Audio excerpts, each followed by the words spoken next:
El zumbido del helicóptero se desvaneció en la distancia, dejándome solo con la cacofonía de la jungla.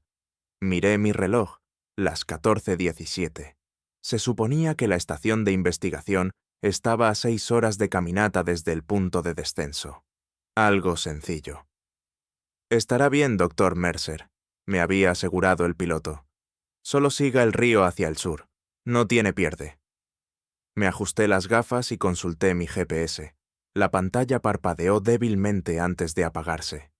«Perfecto», murmuré, golpeándolo contra la palma de mi mano. Nada. Yo era bioquímico, no un explorador.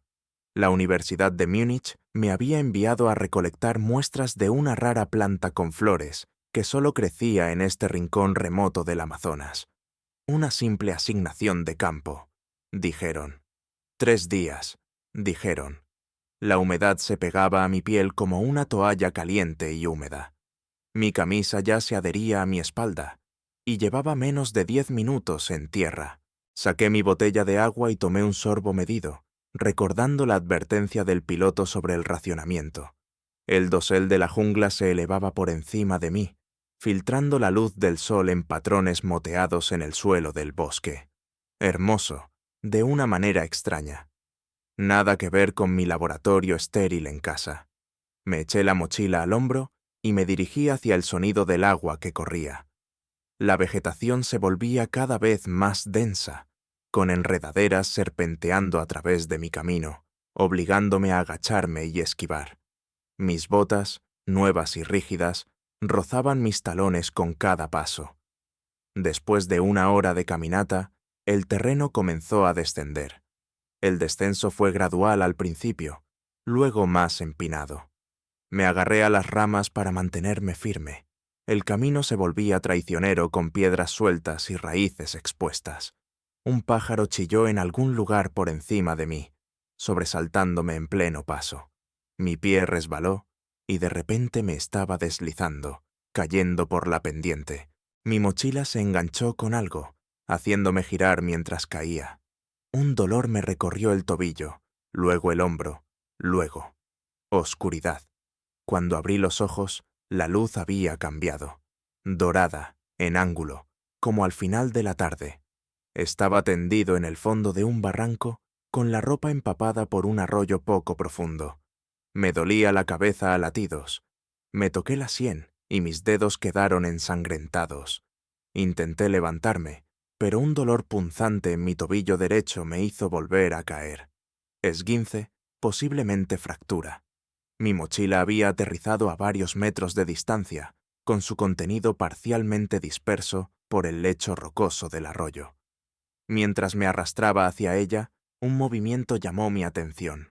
Un destello de amarillo y negro, sinuoso y rápido. La serpiente atacó antes de que pudiera reaccionar, sus colmillos hundiéndose en mi antebrazo. Grité, más por el susto que por el dolor, y la lancé lejos. Se deslizó rápidamente entre la maleza. Por un momento, me quedé mirando mi brazo con incredulidad. 2 marcas de punción, ya exudando sangre. Mi mente repasó los libros de texto de herpetología que había estudiado antes del viaje. Bandas amarillas y negras, cabeza triangular, una terciopelo, altamente venenosa. La realización me golpeó como un golpe físico.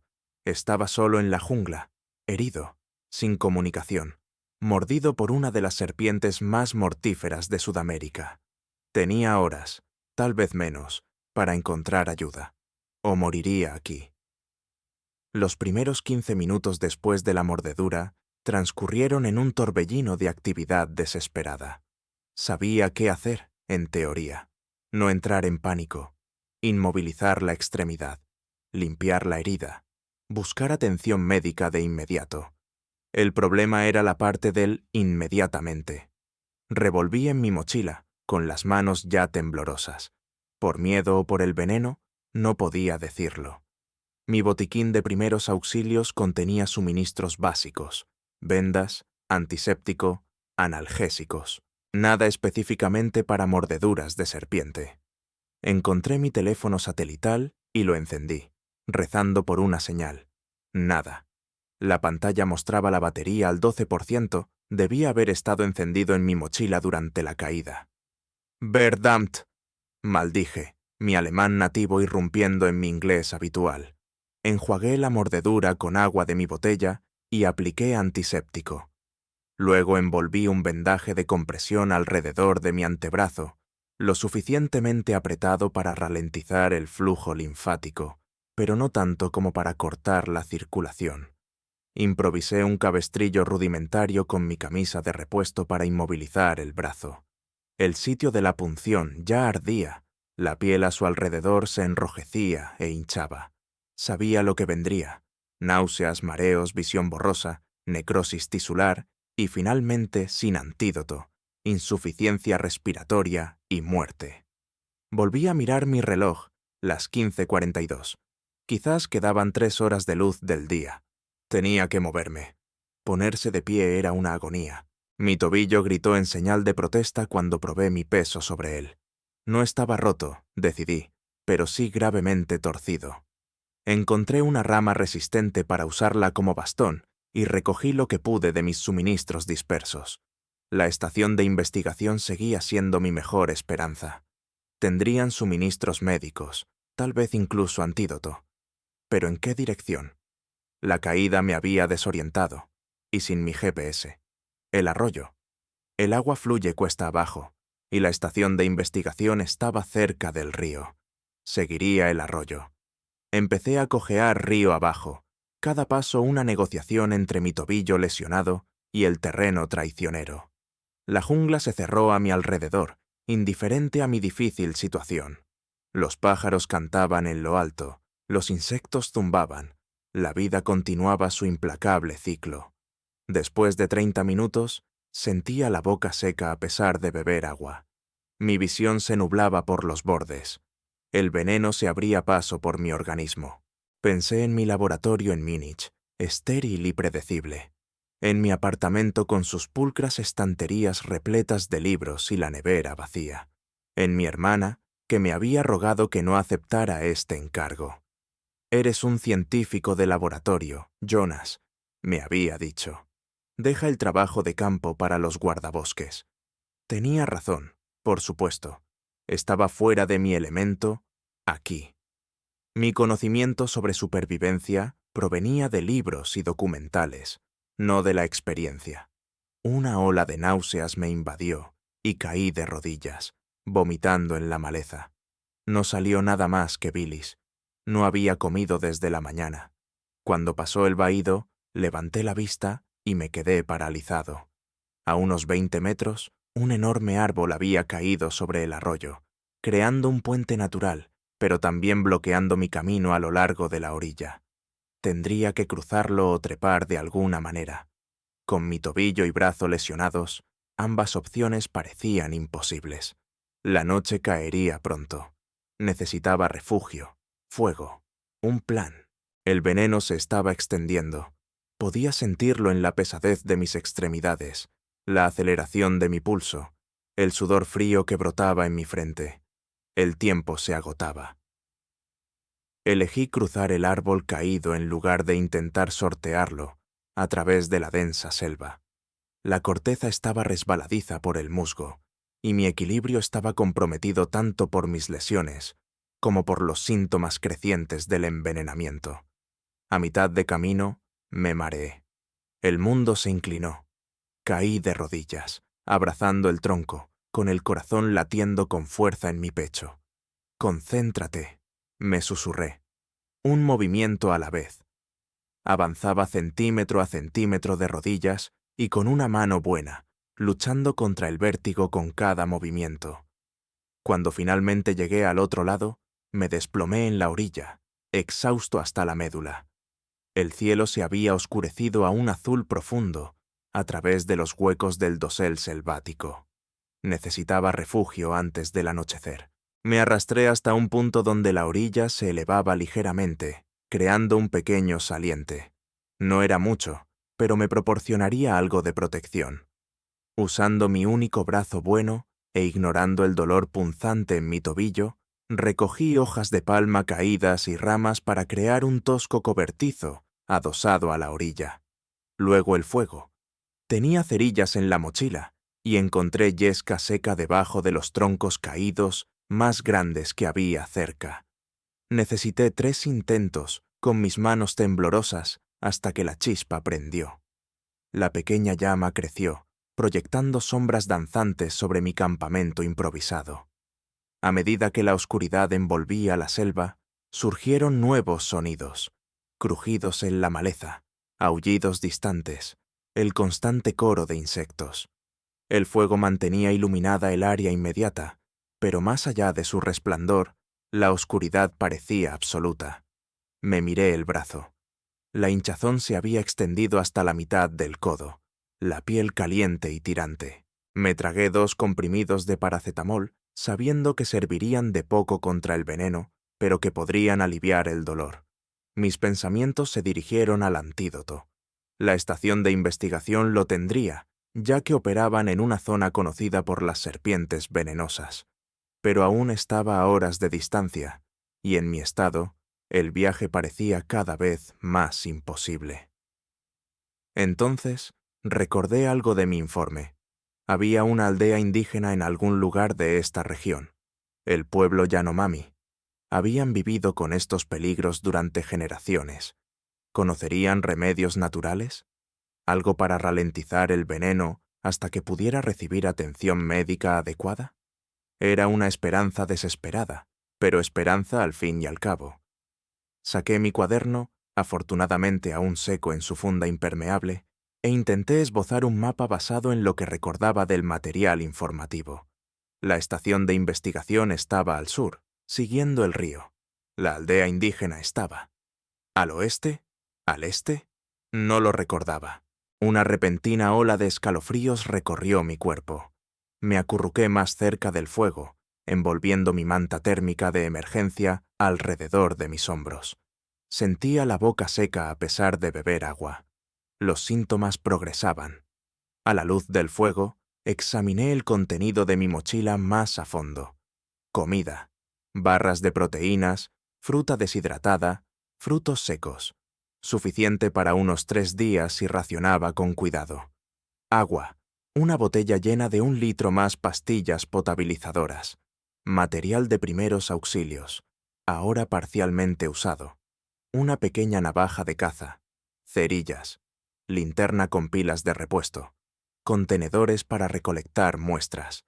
Inútiles ahora. Me comí media barra de proteínas, obligando a cada bocado a pasar por encima de las náuseas. Necesitaba fuerzas. Mientras masticaba mecánicamente, mi mente se deslizó hacia un recuerdo. Mi padre enseñándome a pescar en la selva negra cuando tenía 10 años. Se me daba fatal, era impaciente y torpe. La naturaleza recompensa la paciencia, Jonas, me había dicho, y castiga la imprudencia. Una amarga risa se me escapó. Qué imprudente había sido, pensando que mi conocimiento académico sería suficiente en este entorno. Algo se movió en la oscuridad más allá de mi fuego. Me enderecé de golpe, con el cuchillo en la mano, solo para ver a un pequeño roedor escabullirse. La noche se extendía por delante, larga e incierta. Necesitaba descansar, pero el miedo me mantenía alerta. ¿Y si no me despertara? ¿Y si el veneno progresara demasiado rápido mientras dormía? Decidí permitirme cortos periodos de sueño, programando la alarma de mi reloj para intervalos de 30 minutos. Entre estas microsiestas, revisaría mis síntomas y atendería el fuego. Mientras me recostaba contra mi mochila, con el brazo latiendo con cada palpitar del corazón, me preguntaba si alguien ya se había dado cuenta de mi ausencia. El helicóptero no tenía previsto regresar hasta dentro de 3 días. La estación de investigación no me esperaba hasta mañana. Estaba verdaderamente solo. La mañana llegó en fragmentos, cantos de pájaros, luz filtrándose entre las hojas, el frío húmedo del amanecer. Había sobrevivido a la noche, pero por poco. Cada vez que la alarma me despertaba, me costaba más reanimarme, concentrarme, recordar por qué necesitaba mantenerme despierto. Mi brazo se había hinchado hasta alcanzar el doble de su tamaño normal. la piel moteada de hematomas morados que se extendían desde la muñeca hasta el hombro. El dolor se había transformado de agudo y localizado a una agonía profunda y pulsátil que irradiaba por todo mi cuerpo. La fiebre había aparecido en algún momento de la noche. Mi ropa estaba empapada en sudor, pero tiritaba sin control. Cuando intenté ponerme de pie, el mundo se inclinó violentamente, obligándome a volver a caer. Tenía que moverme. Cada minuto que permanecía aquí era un minuto más cerca de la muerte. Empaqué mi mísero campamento con movimientos torpes, cada acción requiriendo una intensa concentración. La simple tarea de enrollar mi manta térmica me llevó casi 10 minutos. El arroyo parecía más ancho esta mañana. Su suave murmullo, ahora un rugido irritante en mi estado de hipersensibilidad. Bebí profundamente, rellené mi botella de agua y añadí una tableta purificadora.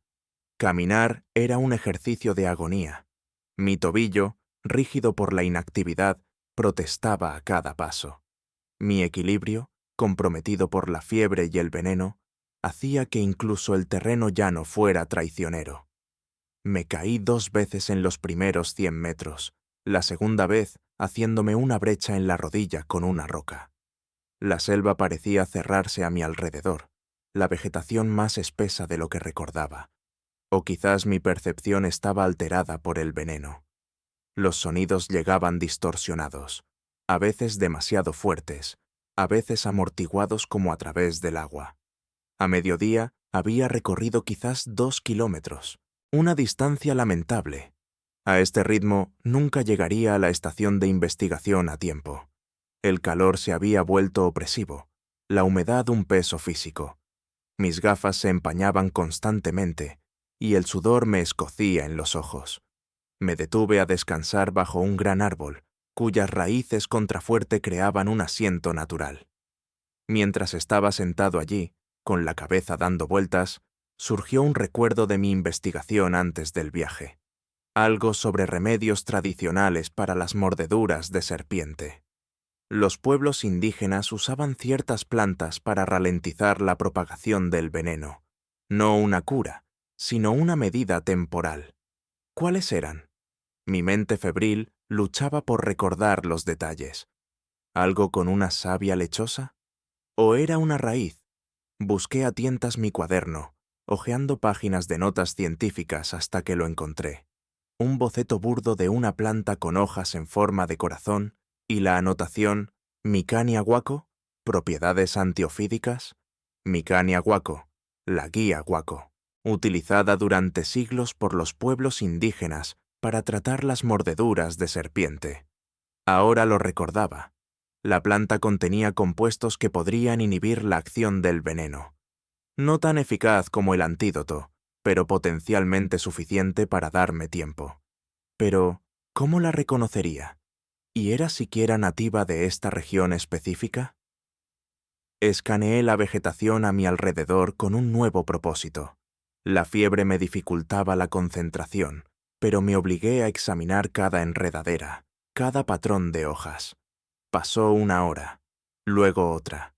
Mi búsqueda se volvió cada vez más desesperada mientras gateaba a lo largo de la orilla del arroyo, examinando las plantas con manos temblorosas.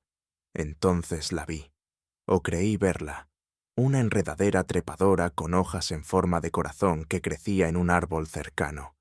Me arrastré hacia ella, la esperanza fluyendo por mis venas. De cerca no estaba seguro. Se parecía al boceto de mis notas, pero en mi estado no podía confiar en mi percepción. ¿Estaba viendo lo que quería ver? No tenía elección. Corté varios trozos de la enredadera con mi cuchillo. Luego seguí las instrucciones que había anotado. Masticar las hojas y los tallos para extraer la savia, aplicar directamente sobre la picadura y tragar un poco del jugo. El sabor era intensamente amargo, lo que me provocó arcadas. Me obligué a masticar, a tragar, a untar la materia vegetal masticada sobre mi brazo hinchado. ¿Funcionaría? No tenía ni idea. Podría ser la planta equivocada por completo. Podría ser demasiado poco, demasiado tarde. pero la acción en sí misma me dio un propósito, una sensación de defenderme contra el veneno que me estaba matando lentamente. Esperé, acurrucado contra el árbol, alguna señal de que el remedio estuviera funcionando. Los minutos se alargaron hasta convertirse en 1 hora. Mi fiebre seguía furiosa, mi brazo seguía latiendo, pero ¿se había reducido quizás ligeramente la hinchazón? ¿O era una ilusión? Cuando la tarde declinaba, el agotamiento me superó. A pesar de mis mejores esfuerzos por mantenerme alerta, caí en la inconsciencia. Mi último pensamiento una simple oración: que me despierte de nuevo. Soñé con agua fría y clara que me bañaba, limpiando el veneno de mi sangre. En el sueño volví a estar completo, de pie en un arroyo de montaña en Baviera, riendo mientras la corriente tiraba de mis piernas. Entonces el agua se puso tibia, demasiado tibia. Me salpicó la cara, despertándome de golpe. Lluvia. Un aguacero tropical había comenzado mientras dormía. El agua se deslizaba como una cortina a través del dosel vegetal para empaparme donde yacía. La noche había caído de nuevo. Había estado inconsciente durante horas. El pánico me invadió hasta que me di cuenta. Estaba vivo. Todavía con fiebre, todavía con dolor, pero vivo. ¿Había ayudado la planta? ¿O simplemente había tenido suerte de que el veneno se estuviera propagando lentamente? Luché por sentarme, apoyándome en el árbol. Mi ropa estaba empapada, lo que añadía peso a mis extremidades ya pesadas como el plomo. La lluvia había extinguido cualquier esperanza de hacer fuego. Tendría que soportar la noche fría y húmeda. Un trueno resonó sobre mi cabeza, seguido de un relámpago que iluminó brevemente la selva con una luz blanca y cegadora. En ese instante vi algo que hizo que mi corazón se detuviera. Un par de ojos que reflejaban la luz, observándome desde la maleza. Busqué a tientas mi cuchillo, la adrenalina anulando momentáneamente el dolor y la debilidad. Otro relámpago reveló la verdad. No era un jaguar u otro depredador, sino una figura humana, pequeña e inmóvil, observándome desde una distancia de quizás 10 metros. «¿Hola?», llamé, con la voz ronca. «Por favor, necesito ayuda». La figura no se movió. Cuando llegó el siguiente relámpago, se había ido. ¿Lo había imaginado? ¿El veneno estaba causando alucinaciones ahora? No. Había movimiento en los arbustos. Alguien estaba allí. «Vite», llamé, recurriendo al alemán en mi desesperación. Luego, recordando dónde estaba. «Por favor, ayuda». Silencio, salvo por el repiqueteo de la lluvia sobre las hojas. Entonces, inesperadamente, una voz. «¿Serpiente?». La palabra española para serpiente, pronunciada con un acento que no pude identificar. «Sí», respondí con entusiasmo. «Serpiente, mordedura». Señalé mi brazo hinchado. Una pequeña figura emergió con cautela de la vegetación. Un niño, no mayor de 12 años, vestido con pantalones cortos y una camiseta hecha jirones. Su pelo oscuro estaba pegado a su cabeza por la lluvia, sus ojos muy abiertos por la curiosidad y la cautela. Se acercó lentamente, deteniéndose justo fuera del alcance de mi brazo. Con un gesto, señaló mi brazo herido. Lo extendí lo mejor que pude, haciendo una mueca ante el movimiento. El niño estudió la mordedura, su expresión grave para su edad. Tocó la materia vegetal que había aplicado, la frotó entre sus dedos y la olió. Luego habló rápidamente en un idioma que no entendía, no español, algo indígena. Cuando vio mi incomprensión, cambió a un español con fuerte acento. «Malo, no bueno». Luego hizo un movimiento de caminar con sus dedos y señaló la selva. Quería que lo siguiera. ¿Podía confiar en él? ¿Tenía otra opción? La estación de investigación todavía estaba a horas de distancia, y cada hora me sentía más débil. Este niño podría ser mi única oportunidad. Asentí e intenté ponerme de pie. Mis piernas cedieron de inmediato. El niño, sorprendentemente fuerte para su tamaño, se movió para apoyarme, pasando por debajo de mi brazo bueno. Juntos, comenzamos un lento y doloroso viaje a través de la selva empapada por la lluvia. El niño parecía guiarse por instinto, encontrando caminos que nunca habría visto ni siquiera a la luz del día. Silbaba de vez en cuando, señalando a alguien, supuse. Después de lo que se sintió como una eternidad, pero probablemente fue menos de una hora, aparecieron luces adelante, el cálido resplandor de unos fuegos protegidos de la lluvia por alguna estructura. A medida que nos acercábamos, distinguí un pequeño claro con varias cabañas de paja, un poblado. Habíamos llegado al asentamiento indígena. La gente salió de las cabañas a medida que nos acercábamos, alertados por los silbidos del niño. Hablaban con entusiasmo en su idioma, señalándome. Un hombre mayor, el jefe o chamán, supuse por su aspecto adornado, dio un paso adelante y me examinó con ojos penetrantes. Habló con el niño, quien respondió rápidamente, señalando mi brazo y haciendo un movimiento sinuoso con su mano. Serpiente. El anciano asintió gravemente e hizo un gesto para que otros ayudaran. 2 hombres dieron un paso adelante y prácticamente me cargaron hasta una de las cabañas más grandes, acostándome en una estera tejida cerca de un pequeño fuego en el centro del suelo. El alivio de estar horizontal, de estar bajo un refugio, de no estar solo, fue abrumador. Las lágrimas se mezclaron con el agua de lluvia en mi cara. Intenté darles las gracias, pero el agotamiento me reclamó una vez más, sumiéndome en la oscuridad antes de que pudiera formar las palabras.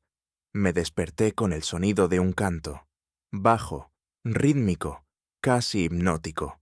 Abrí los ojos y vi al anciano de la noche anterior, sentado con las piernas cruzadas a mi lado, balanceándose ligeramente mientras cantaba. El humo de las hierbas quemadas llenaba la cabaña con un aroma acre y medicinal. Mi brazo estaba extendido sobre una hoja de plátano, la piel aún hinchada y descolorida, pero, sorprendentemente, menos dolorosa que antes. Se había aplicado una cataplasma de hojas trituradas y lo que parecía arcilla en las marcas de la mordedura. El chamán, porque eso era claramente lo que era, se dio cuenta de que estaba despierto. Dejó de cantar y se inclinó para examinarme los ojos, levantándome los párpados y asintiendo con lo que pareció ser aprobación. Habló, señalándome el brazo y luego haciendo un gesto de beber. Una joven apareció a su lado, ofreciéndome un cuenco de madera lleno de un líquido oscuro. Dudé. ¿Qué habría ahí dentro? ¿Podía confiar en esta gente? Pero, ¿qué otra opción tenía? La medicina moderna seguía a horas de distancia, incluso si pudiera llegar a ella en mi estado. Acepté el cuenco con un gesto de agradecimiento y olisqueé el contenido. El líquido olía amargo y terroso. Tomé un trago tentativo, luchando contra las ganas de vomitar por el sabor. El chamán hizo un gesto enfático, que lo bebiera todo. Obedecí, tragando la amarga mezcla a grandes sorbos. Casi de inmediato, me dieron calambres en el estómago y temí que lo devolviera todo. El chamán colocó una mano en mi hombro, hablándome con dulzura hasta que las náuseas remitieron. A lo largo del día, esta rutina continuó. Diferentes preparados me fueron aplicados en el brazo. Varias pociones me fueron administradas, algunas para beber, otras para frotar sobre la piel. El chamán realizó rituales que mezclaban lo que parecía ser un conocimiento medicinal, genuino, con prácticas espirituales que no entendía. Entre los tratamientos, entraba y salía de la consciencia. Mi fiebre continuaba, aunque con menor intensidad que antes. El chico que me había encontrado me visitaba de vez en cuando, observando con curiosidad desde la puerta. Durante un período lúcido, intenté comunicarme. Me señalé a mí mismo. Jonas. Luego a él, levantando las cejas en señal de interrogación. Taru, respondió, tocándose el pecho. A través de una combinación de español rudimentario, gestos y dibujos en el suelo de tierra, establecimos un entendimiento básico. Taru había estado recolectando plantas medicinales cuando me encontró. Su pueblo, los Yanomami, Habían vivido en esta región durante incontables generaciones. Conocían la selva y sus peligros íntimamente. El chamán era su abuelo, Akagüe, un respetado curandero conocido por su habilidad para tratar mordeduras de serpiente. Los tratamientos que estaba recibiendo eran remedios tradicionales transmitidos de generación en generación, refinados por siglos de experiencia. «Serpiente, muy malo», explicó Tarú, haciendo una mueca para enfatizar lo mortífera que era la serpiente que me había mordido. Asentí. «Sí, muy malo». Señaló mi brazo, luego hizo un gesto de corte en su garganta, seguido de levantar 4 dedos. El mensaje fue claro. Sin tratamiento, habría muerto en 4 días. «Gracias», dije, sintiendo la insuficiencia de la palabra abrumadora. «Gracias. Su abuelo me salvó la vida». Taru se encogió de hombros, como diciendo que esto era simplemente lo que hacían. Luego preguntó algo que me tomó varios intentos entender. ¿Por qué estaba yo solo en la selva? Traté de explicarle lo de la estación de investigación, sobre las muestras de plantas que se suponía que debía recolectar. Le mostré mi cuaderno con sus dibujos científicos y notas. Sus ojos se abrieron con reconocimiento al ver algunos de los bocetos. Señaló con entusiasmo uno, irónicamente, la misma planta que me habían enviado a buscar, e hizo un gesto indicando que crecía cerca. Cayó la noche de nuevo, marcando mi segundo día en el poblado. Mi estado se había estabilizado. La hinchazón en mi brazo se había reducido significativamente, aunque la decoloración persistía. Mi fiebre había cedido, dejándome débil pero lúcido por primera vez desde la mordedura. Akagüe me examinó esa noche, asintiendo con satisfacción. Habló extensamente, con Taru traduciendo lo mejor que podía. «El abuelo dice que el mal espíritu de la serpiente está saliendo de tu cuerpo», explicó Taru. «Pero debes descansar más. Mañana tal vez puedas levantarte». Asentí agradecido. Luego hice la pregunta que había estado creciendo en mi mente. «La estación de investigación. ¿Alguien puede llevarme allí? Tienen medicina, antídoto». Taru tradujo, y siguió una larga discusión entre él y Akagüe. Finalmente, Taru se volvió hacia mí. «El abuelo dice que sí, que conoce este lugar. 2 días caminando. Pero...» dudó. «Dice que debes quedarte aquí 3 días más. Estás demasiado débil para el viaje». Consideré este consejo. Los remedios tradicionales claramente habían ayudado, pero todavía estaba lejos de estar curado. El veneno continuaría dañando mis tejidos sin el antídoto adecuado. Por otro lado, intentar el viaje demasiado pronto podría matarme más rápido que el veneno. Era una apuesta en cualquier caso. Como si leyera mis pensamientos, Akagüe habló de nuevo, su voz transmitiendo el peso de la autoridad a pesar de la barrera del idioma. Taru tradujo. «El abuelo dice que a veces el camino más rápido no es recto. A veces debemos ir lento para llegar lejos. Sabiduría ancestral, transmitida simplemente».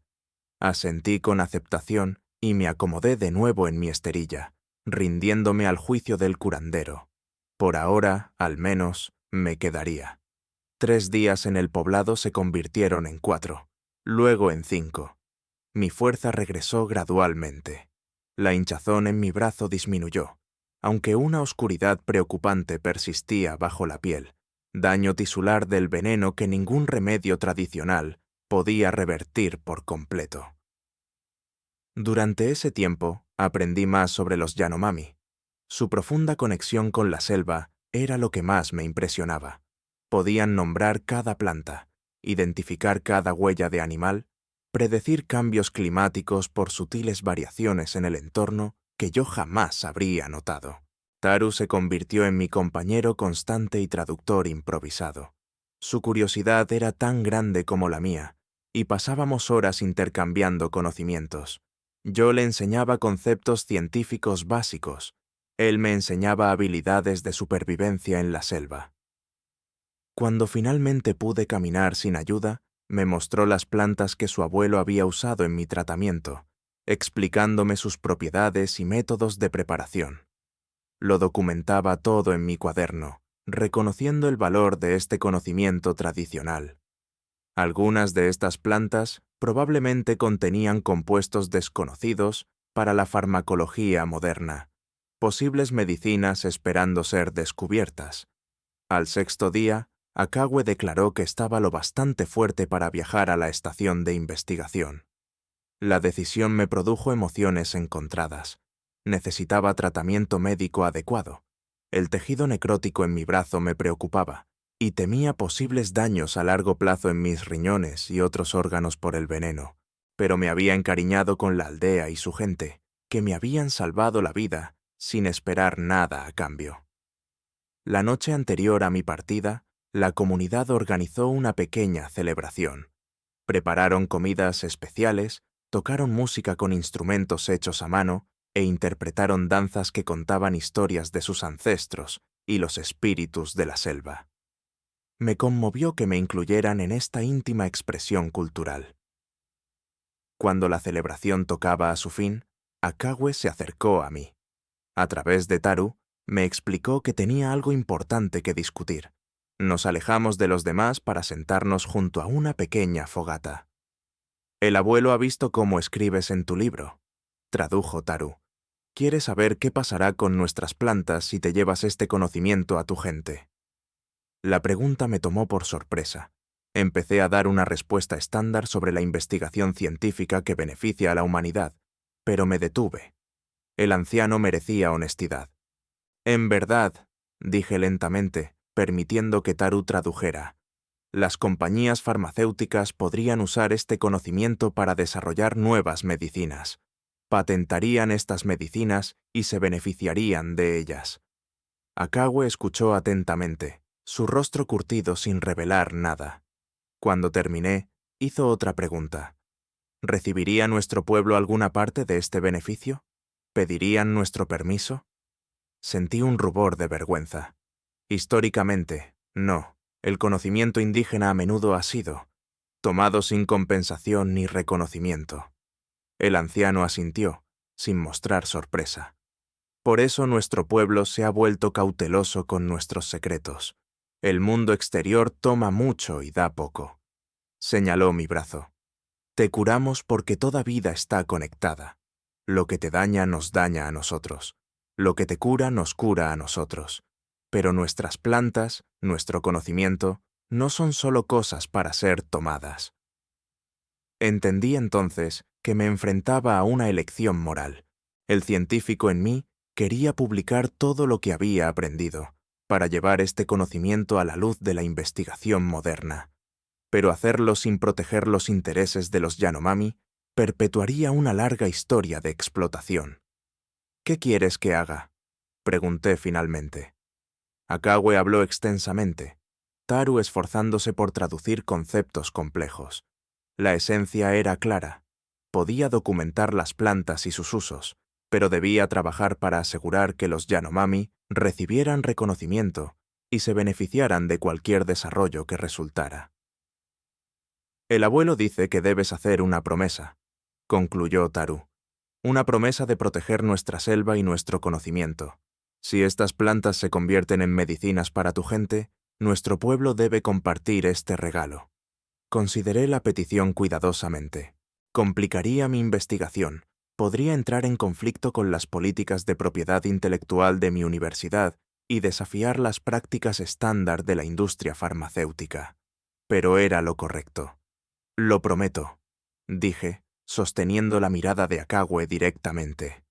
«Protegeré su conocimiento y aseguraré que su comunidad se beneficie de él». El anciano sonrió por primera vez desde que lo conocí. Metió la mano en una pequeña bolsa en su cintura y sacó un colgante de madera tallada en una cuerda. Me lo colocó alrededor del cuello, pronunciando palabras que no necesitaban traducción. Una bendición, un vínculo, un recordatorio de mi promesa. Esa noche, mientras me preparaba para el viaje que me esperaba, reflexioné sobre cuánto había cambiado en una semana. Había venido a la selva viéndola como un recurso para ser estudiado y utilizado. Me iba con una comprensión más profunda. La selva no era solo una colección de compuestos potencialmente útiles, sino una compleja red de vida y conocimiento que merecía respeto y protección. La serpiente que casi me mata me había dado, a su manera, una poderosa lección, una que llevaría conmigo mucho después de que las heridas físicas hubieran sanado. La mañana llegó con una ligera niebla suspendida entre los árboles, dándole a la aldea una cualidad etérea a la primera luz del día. 4 hombres, incluido el padre de Tarú, se habían ofrecido como voluntarios para guiarme a la estación de investigación. Llevaban lanzas y cerbatanas, protección contra los peligros de la selva. Mi mochila había sido recuperada por aldeanos que habían rastreado mi ruta. Incluso habían encontrado mis dispersos especímenes, cuidadosamente reenvasados en los recipientes de recolección. Estas personas, a quienes la sociedad moderna podría calificar de primitivas, habían demostrado una mayor sofisticación en su comprensión de lo que me importaba que muchos de mis colegas. La despedida fue breve, pero emotiva. Akagüe me puso las manos sobre los hombros, pronunciando una bendición formal que Taru tradujo: que la selva guíe tus pasos y tu corazón guíe tus acciones. El propio Taru parecía dividido entre la emoción y la tristeza. Le prometí que volvería algún día, una promesa que tenía la intención de cumplir. El viaje a la estación de investigación duró 2 días, no por la distancia, sino por mi todavía limitada resistencia. Mis guías marcaron un ritmo cuidadoso, deteniéndose con frecuencia para permitirme descansar. Señalaron peligros que nunca habría notado. Una telaraña casi invisible que atravesaba el camino, construida por una especie altamente venenosa. Un trozo de tierra que parecía sólido, pero ocultaba un sumidero. Sutiles signos del reciente paso de un jaguar que sugerían que debíamos desviarnos. Llegamos a la estación al final del segundo día. El pequeño conjunto de edificios en un área despejada junto al río parecía discordantemente artificial después de mi tiempo en el pueblo. Todo líneas rectas y techos de metal. Una mujer vestida con ropa caqui nos vio desde el perímetro y corrió adentro. Momentos después, varias personas salieron, incluyendo un hombre con una bata blanca que supuse que era el médico de la estación. Las explicaciones brotaron en una mezcla de inglés, español y portugués. Sí, me habían estado buscando. Sí, tenían antídoto. Sí, podían tratarme y organizar la evacuación a un hospital en Manaos. Mientras el médico examinaba mi brazo, exclamando tanto por la gravedad de la necrosis como por la eficacia de los tratamientos tradicionales que me habían mantenido con vida, me encontré mirando a mis guías. Estaban de pie al borde del claro, claramente incómodos con el extraño entorno. «Por favor», le dije al director de la estación, «estos hombres me salvaron la vida. Deben ser tratados como huéspedes de honor, recibir comida y obsequios antes de que regresen a su aldea». El director asintió, instruyendo al personal para que preparara una comida y reuniera artículos que serían útiles para los Yanomami: machetes, sedal de pesca, tela, sal.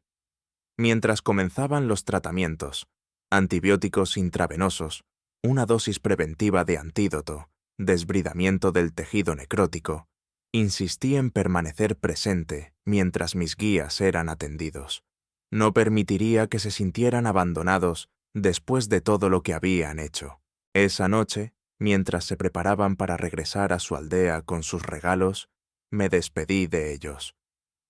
Al padre de Taru le confié una carta sellada, cuidadosamente escrita tanto en inglés como en español, en la que se documentaba el acuerdo que había hecho con Akagüe con respecto al conocimiento medicinal que habían compartido.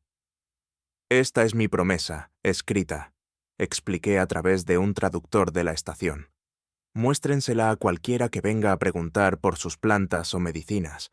Dice que deben hablar con ustedes y llegar a acuerdos que beneficien a su pueblo». El hombre aceptó el documento solemnemente, guardándolo en una bolsa impermeable. 2 días después, llegó un helicóptero de evacuación médica para transportarme a Manaos. Mi brazo requeriría más cirugía y rehabilitación. Los médicos eran cautelosamente optimistas de que recuperaría la mayor parte de la función, aunque era inevitable algún daño permanente. Cuando el helicóptero despegó, miré hacia abajo a la vasta extensión verde de la selva.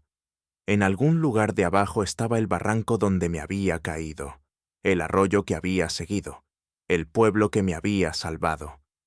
Desde esta altura, todo se mezclaba en una alfombra continua de vegetación, con sus secretos ocultos a la vista casual. Toqué el colgante de madera que aún colgaba alrededor de mi cuello. La selva casi me había matado, luego me había curado, luego me había enseñado. Había entrado en ella como científico en busca de especímenes. Me iba como algo más complejo, todavía un científico, pero uno con una comprensión más profunda de la relación entre conocimiento, responsabilidad y respeto. En mi mochila estaban mis especímenes originales, incluyendo muestras de la planta que me habían enviado a buscar.